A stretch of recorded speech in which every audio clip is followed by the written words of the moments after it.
sampai sedemikian jauh pembacaan firman Tuhan. Shalom. Walaupun sore hari ini hujan datang, tapi biarlah semangat dan kerinduan kita untuk bersekutu dan mendengar firman Tuhan tetap terus membara di dalam jiwa kita. Bapak Ibu, saudara-saudari yang terkasih dalam Kristus, kita tidak tahu kapan masalah atau pergumulan itu akan menghampiri kehidupan kita. Tapi yang jelas adalah setiap kita yang hadir saat ini tidak memandang usia, tidak memandang jenis kelamin, tidak memandang latar belakang ekonomi ataupun pendidikan, pasti kita memiliki pergumulan ataupun masalah di dalam hidup. Toho doon, toho. Pergumulan itu bisa datang kapan saja. Dan kita sebagai manusia tidak bisa mengatur, oh pagi ini aku gak mau ada apa-apa, oh siang ini aku gak mau ada kabar duka cita, oh nanti pulang sekolah aku gak mau ada kabar yang membuatku sedih. Kita tidak pernah bisa mengatur hal yang demikian. Seperti ada sebuah kisah seseorang yang saya kenal, di mana tepat di hari ulang tahunnya, di pagi harinya itu, di hari ulang tahunnya itu, saya lihatlah postingan di sosial medianya itu banyak ucapan selamat ulang tahun dan berisikan doa-doa. Kalau ulang tahun apa biasanya doanya? Semoga panjang umur, sehat selalu. Dua hal itu ya. Ada lagi? Kita tambahkan yang ketiga. Sukacita selalu dihadirkan di usia yang baru. Doa itulah yang tertulis dan tertera, mungkin juga memang diharapkan setiap orang yang mengucapkan selamat ulang tahun pada dia. Tapi siapa sangka di sore harinya terdengar kabar duka cita. Ayahnya meninggal dunia. Apakah bisa dia mengatakan tidak terima kepada Tuhan atas kenyataan hidup yang terjadi? Tidak. Maka seketika postingan sosial medianya itu berubah. Yang tadinya penuh dengan topi ulang tahun, balon-balon yang diedit sedemikian rupa untuk dipost di Snapgram, tapi seketika itu juga berubah, turut berduka cita, atau dikatakan dalam bahasa Batak, dohot marhabot miroha ini. Ternyata dari sini kita tahu bahwa sukacita, duka cita tidak kita yang mengatur itu. Sebagai manusia, kita hanya bisa menerima apa yang boleh Tuhan hadirkan di dalam hidup kita. Atau ada mungkin duka cita yang bertubi-tubi diberikan. Bisa saja sudah jatuh, ditimpa tangga, sudah mengalami kecelakaan, lalu motornya itu atau Hondanya itu hilang dibawa sama begal. Ternyata ada banyak kejadian yang tidak terduga-duga, yang tidak kita habis pikir, tapi itu ternyata terjadi di dalam kehidupan kita. Berarti sekali lagi hal yang pertama yang mau diingatkan dari firman Tuhan hari ini, duka cita, sukacita, tangis, tawa, mutung, senyum, itu akan selalu terjadi dalam hidup kita. Maka Nehemia yang menjadi tokoh teladan kita hari ini, dia dikenal sebagai tokoh atau seseorang yang melakukan martabe. Di foto kamu doa kepanjangan di martabe, biasanya apa? Bang pesan jus martabe, markisa, apa lagi? Ada yang tahu? Iya, markisa terong Belanda. Tapi ternyata bukan itu yang dikenal si Nehemia. Si Nehemia dikenal sebagai martabe, artinya marsipature utanabe. Nehemia itu sama dengan kita yang hadir saat ini. Dia adalah tokoh atau orang yang berasal dari wilayahnya sendiri, tapi dia hadir untuk mengubah dan memperbaiki daerahnya sendiri. Dia datang ke Yerusalem dan diangkat menjadi gubernur. Maka hal yang dilakukannya adalah memperbaiki hal-hal yang masih membutuhkan perbaikan di Yerusalem. Karena pada saat itu tembok Yerusalem yang menjadi tembok perlindungan ketika perperangan sudah roboh, sudah hancur. Maka kepulangan bangsa Israel masuk ke tanah Yerusalem itu, dia seperti ladang yang parulang ingat. Dia harus diombak lagi supaya bisa ditanami. Maka seluruh tanahnya itu butuh, harus diusahakan dan usaha yang lebih keras. Dan Nehemia hadir untuk melakukan hal yang demikian. Tapi apa yang terjadi? Ternyata fakta yang dihadapi Nehemia adalah orang-orang Israel itu sendiri. Kalau di dalam sejarah Indonesia kita kenal Soekarno dengan semboyannya yang mengatakan perjuanganku lebih mudah karena melawan penjajah.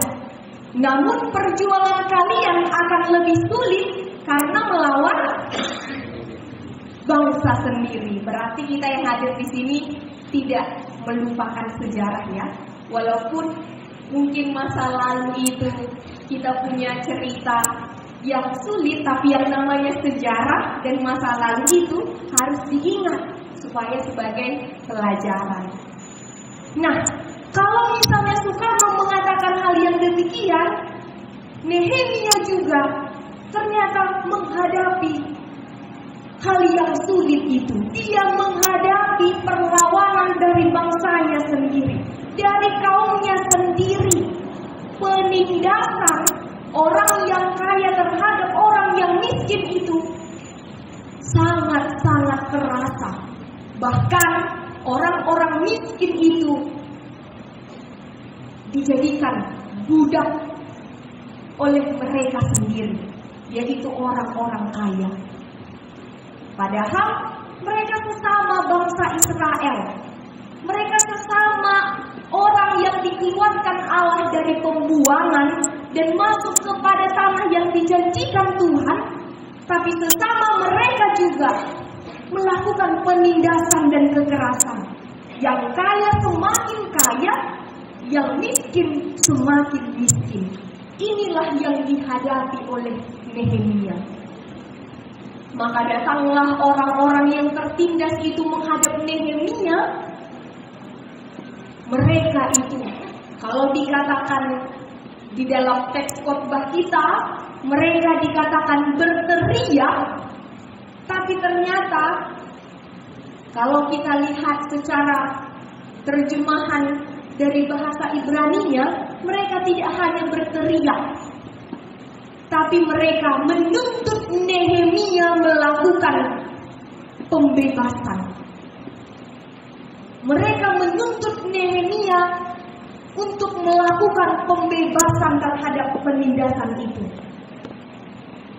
Maka patutlah dan wajarlah Nehemia itu hadir sebagai tokoh teladan untuk melakukan pembebasan. Maka apa yang dilakukan Nehemia dalam menghadapi pergumulan yang ia rasakan, inilah yang akan kita teladani, yang akan kita bawa pulang setelah ibadah hari ini. Yang pertama itu adalah hadapilah pergumulanmu dengan bertindak yang benar. Seperti di awal tadi dimulai dengan bahwa setiap kita menghadapi pergumulan, maka firman hari ini mengajak kita, hadapilah pergumulanmu itu dengan bertindak yang benar. Jangan pernah tergopoh-gopoh, tergesa-gesa untuk menghadapi pergumulan. Dan hal yang kedua yang patut kita pelajari adalah berani mengatakan yang benar. Ketika Nehemia diminta untuk melakukan pembebasan, dia berangkat dari firman Tuhan. Sebab pada perjanjian lama dan bagi bangsa Israel tidak boleh menjual ataupun merampas tanah nenek moyang. Jadi kalau tanahku 1 hektar, walaupun aku tidak makan, walaupun saya itu tidak makan, tanah itu tidak boleh saya gadaikan. Tanah itu tidak boleh saya jual. Karena kalau saya jual tanah nenek moyang itu, maka kutuk akan jatuh kepada orang yang membeli tanah warisan itu.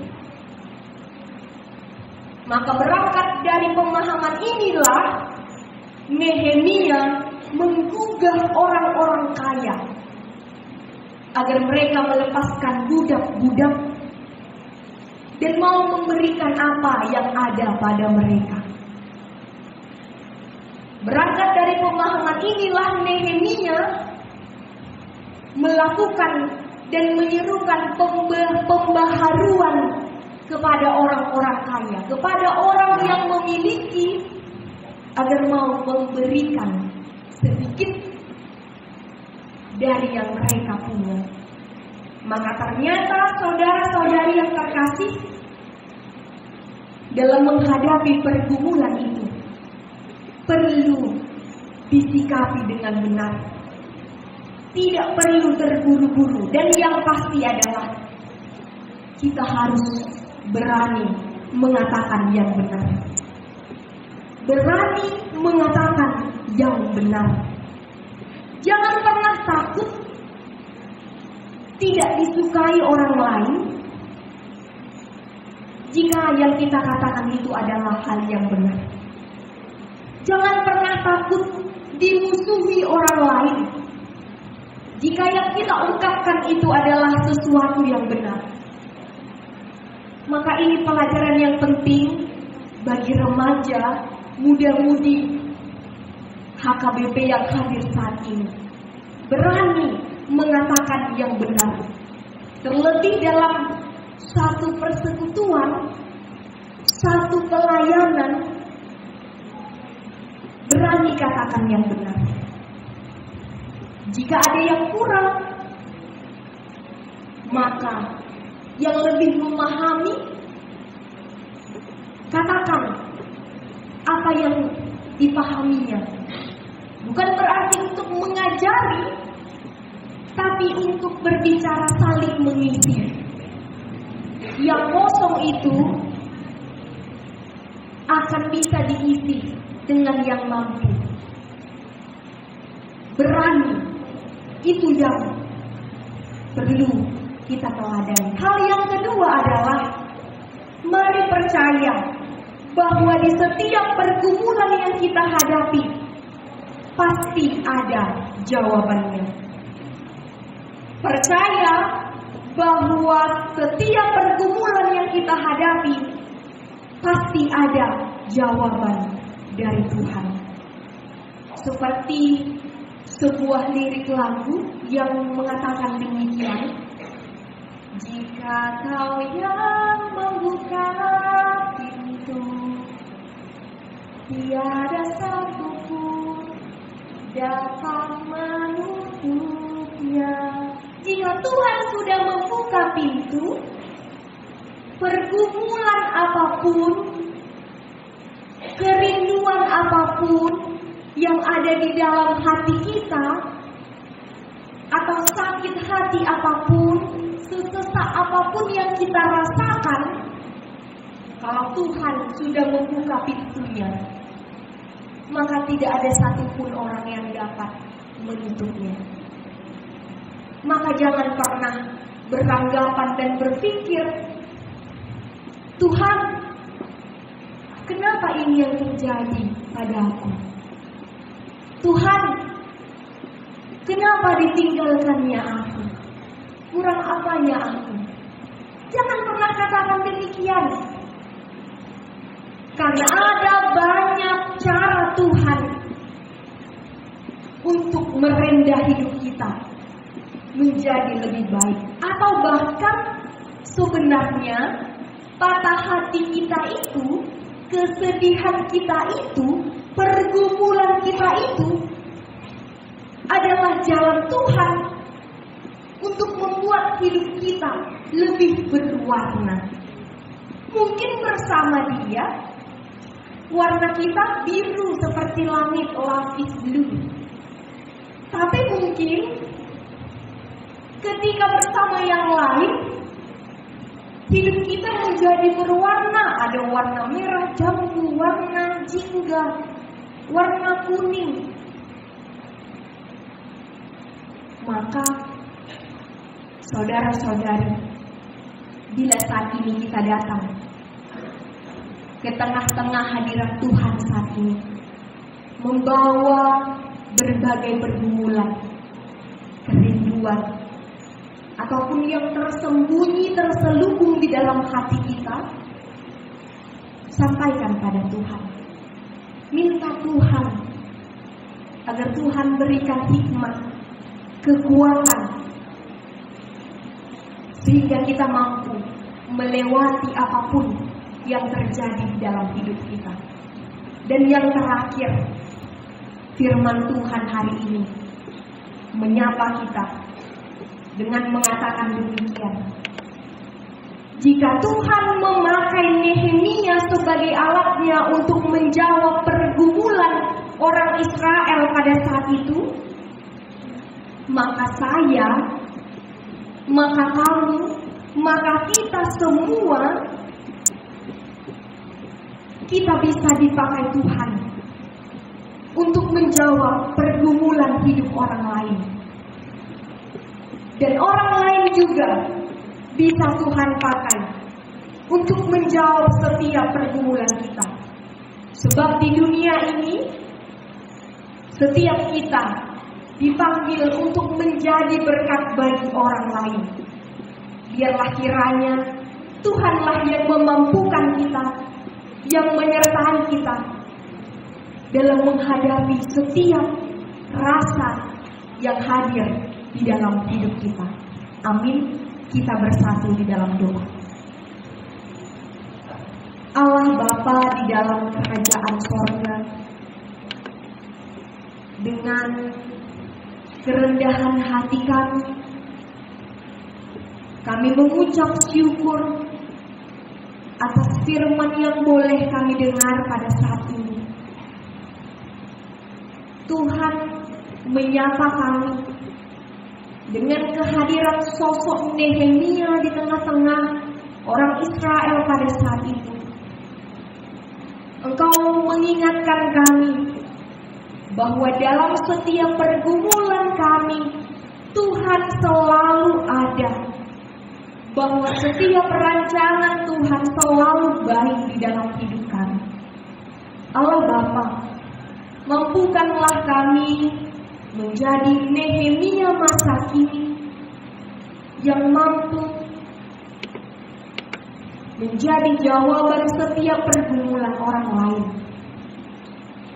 Dan tunjukkanlah kepada kami, bila saat ini kami yang hadir di tempat ini membawa pergumulan, membawa kerinduan, membawa segala cita dan harapan di dalam hidup ini, Tuhan tunjukkan kepada kami jalan Tuhan, dan bukalah pintu-Mu Tuhan, agar kami tahu dan kami bisa berjalan dengan tangguh, dengan pasti, sebagai orang yang percaya bahwa Engkaulah satu-satunya yang mampu memberikan kami kepastian dan jawaban dari setiap jawaban doa kami.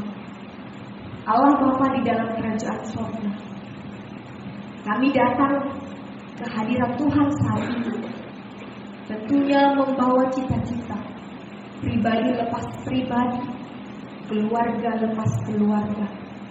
Atau mungkin kami menyembunyikan rasa sedih, rasa kecewa yang tidak bisa kami utarakan kepada orang lain. Saat ini Tuhan, kami serahkan ke dalam tangan Tuhan, agar kami dapat melangkah dengan pasti di dalam kehidupan ini.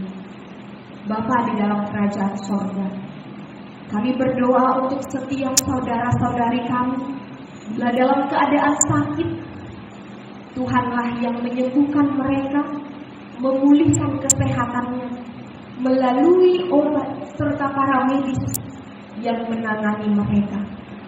Tuhan, jika kami yang hadir di sini merindukan pekerjaan, Tuhanlah yang memberikan hati yang sabar, juga menunjukkan dan membuka pintu-pintu pekerjaan, agar boleh kami bekerja seturut dengan kehendak Tuhan. Bila kami yang hadir saat ini di dalam kerinduan akan pasangan hidup, Tuhanlah yang menunjukkan kepada kami seseorang yang menerima dan mencintai dan mengasihi, sehingga kami boleh berbagi kisah dan berbagi rasa di dalam hidup kami. Terlebih, biarlah kami semakin taat dan kuat, menjadikan Tuhan penopang dalam kehidupan kami. Allah Bapa, kami sadar kami adalah manusia yang berdosa. Kami sering mengecewakan orang-orang di sekitar kami, baik itu lewat tutur kata, lewat gerak-gerik tubuh kami. Tuhanlah yang mengampuni kami, menghapuskan kami, mentahirkan kami dari segala dosa dan pelanggaran kami, agar kami layak senantiasa memanggil-manggil Tuhan dalam doa kami, dan senantiasa menjadi anak kebanggaan Tuhan di tengah-tengah dunia ini. Inilah doa dan permohonan kami Tuhan, yang kami peralaskan di dalam satu nama yang berkuasa, hanya di dalam nama anak-Mu Tuhan Yesus Kristus, Tuhan dan Juru Selamat kami. Amin.